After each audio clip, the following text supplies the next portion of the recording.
Margaret Martin was a resident of Kingston, Pennsylvania.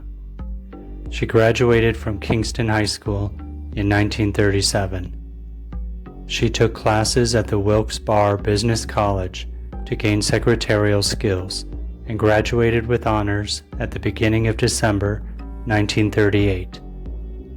She was just 19 years old at the time of her death.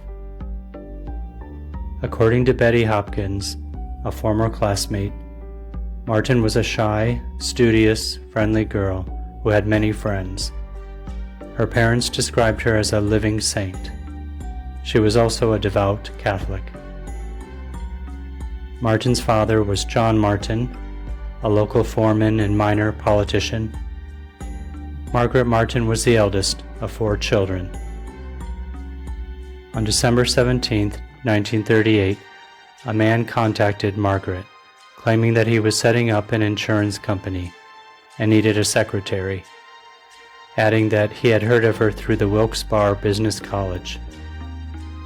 The two agreed to meet in Kingston's Corner, not far from Martin's home. Martin was first noted to be missing that evening, after she failed to return home from the alleged job interview. Several witnesses said they saw her getting into a brown Plymouth or black sedan with a man after a brief conversation. This was the last time she was seen alive.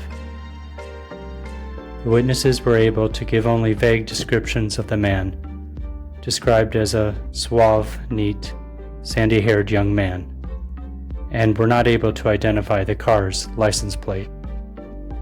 The man was between 25 and 30 years of age and slightly overweight. Martin's friends and family called the police and started a search, but her disappearance was difficult to publicize since the local newspapers were on strike.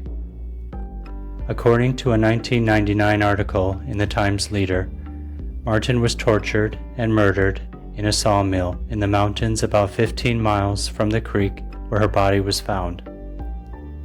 According to theories by police, the killer had attempted to dismember her body and destroy it in the mill's firebox, but had been scared off by the mill's owner, James Kedd.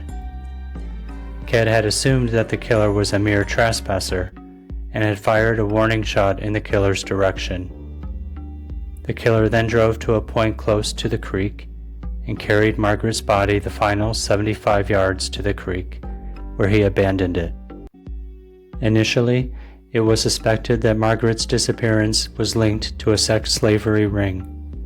However, her body was discovered in the forested wilderness of Northmoreland Township, Wyoming County, on December 21, 1938, about 25 miles from her home. The discoverer was a 19-year-old Anthony Ruskowski, who was trapping muskrats in the area. Ruskowski noticed a large burlap bag partially submerged in 2 feet of water in a creek. Upon further investigation, he found the bag to contain the mutilated body of a young woman with no clothing. The body was soon identified as Margaret Martin. At the time of her body's discovery, she had been dead for at least 24 hours.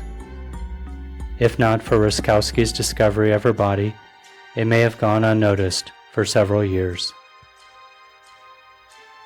Martin's body showed signs of having been beaten, perhaps with a rock, and strangled.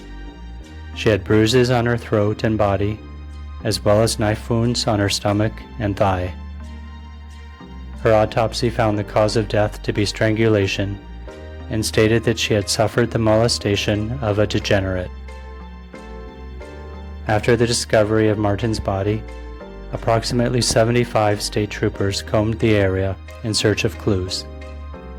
However, no tire tracks were seen near the site where her body was found, and the burlap bag proved to be of no use in identifying any suspects.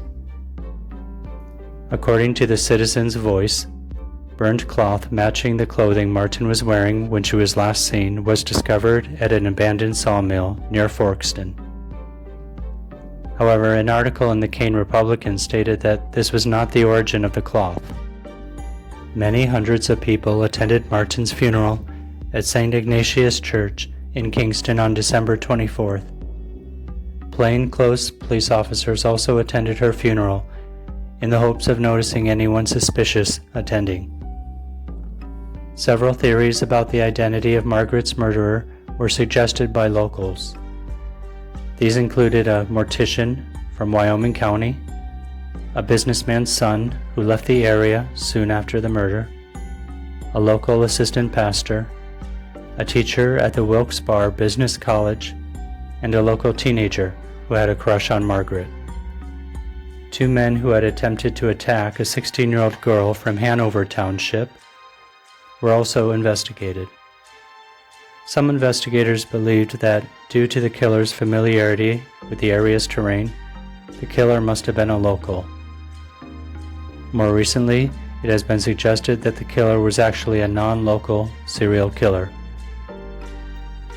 On December 28, 1938, Pennsylvania State Senator Leo C. Mundy stated that at the next state legislature, he would introduce a bill making sex crimes punishable by execution and requiring registration for all sex offenders. Mundy had resolved to introduce the bill due to Martin's murder.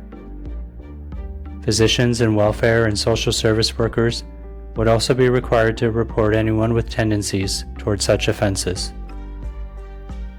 By the beginning of 1939, most clues pertaining to Margaret's murder had proven to be useless.